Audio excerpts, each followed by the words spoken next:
Hello friends, I am Aprati. Welcome back to our channel plants space. हमारे पास chrysanthemum यानी गुलदाउदी की काफ़ी सारी वैरायटी हैं, जिनमें से ज़्यादातर वैरायटी येलो कलर में ही है। तो हमारे घर के पास में भी एक वैरायटी लगी थी जिसमें येलो कलर के फ्लावर्स आ रहे थे, तो हमने सोचा इसको भी बेबी प्लांट से ग्रो कर लेते हैं, क्योंकि काफ़ी सारे बेबी प्लांट्स यहाँ पर आए हुए थे।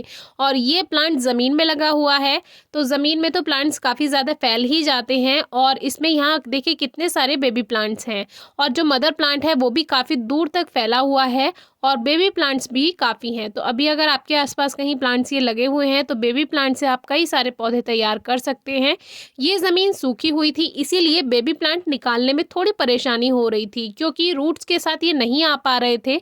लेकिन हमने आपको कई बार बताया है कि बेबी प्लांट्स अगर बिना रूट्स के भी आ जाते हैं इसमें क्राइसैंथेमम में, तो भी आप इनको ग्रो कर सकते हैं बहुत आसानी से।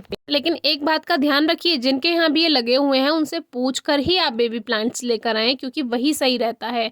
तो ये जो बेबी प्लांट्स हैं हमने निकालने की कोशिश की, और वो सभी टूट रहे थे, क्योंकि ये मिट्टी काफ़ी हार्ड थी और नमी नहीं थी मिट्टी में, पानी नहीं दिया हुआ था, इसीलिए इनकी रूट्स के साथ ये नहीं आ पाए। लेकिन फिर भी आज रिजल्ट के साथ आपको दिखाएंगे कि कितनी जल्दी इसमें रूट्स बन जाती हैं, और कई बार हमने आपको बताया भी है। क्राइसैंथेमम एक इजी टू ग्रो प्लांट है, कटिंग से भी ग्रो हो जाता है, बेबी प्लांट से भी ग्रो हो जाता है। बहुत ज़्यादा केयर करने की ज़रूरत नहीं होती, बस आप चाहें तो उसको 1-2 दिन धूप में ना रखें जब आप उसको लगा रहे हैं। पॉटिंग मिक्स के लिए हमने 60% सॉइल और 40% कावडंग यानी गोबर की खाद लिया है। ये मिक्सचर जो रहता है ये बहुत सही रहता है हर प्लांट के लिए। और अभी बेबी प्लांट ग्रो करना है तो हमने ये एक थर्मोपॉट ले लिया है, और इसमें ये मिक्सचर को भर देते हैं। बहुत से व्यूअर्स शिकायत करते हैं कि बेबी प्लांट्स नहीं चले और वो मुरझा गए, तो उनको ऐसा ही रहना दीजिए। मिट्टी में हल्की नमी बनाकर रखिए, वो उसमें वहीं से ग्रोथ स्टार्ट कर देंगे।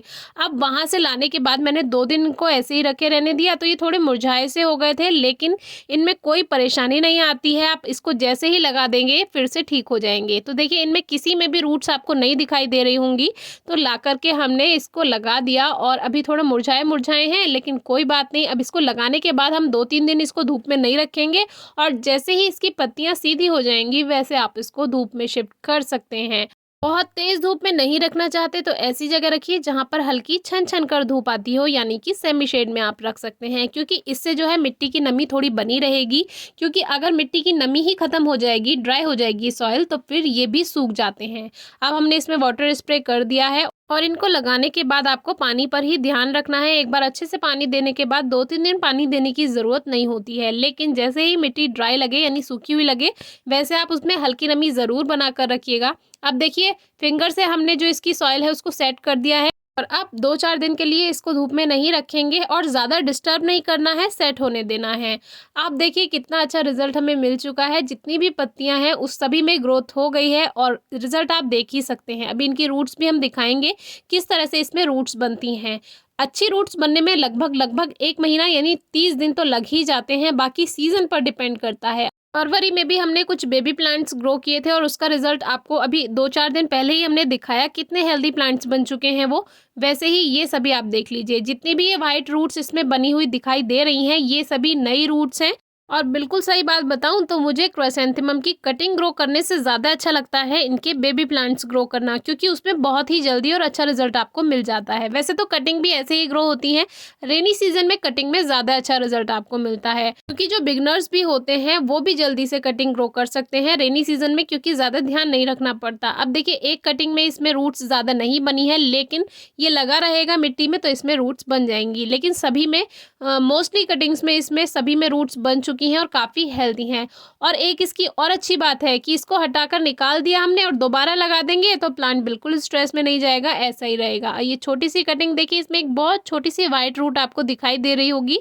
कितनी भी छोटी से छोटी कटिंग आप लगा सकते हैं, बस मिट्टी में हल्की नमी रहनी चाहिए। बहुत ज़्यादा पानी अगर आप देंगे तो वो गल जाती है।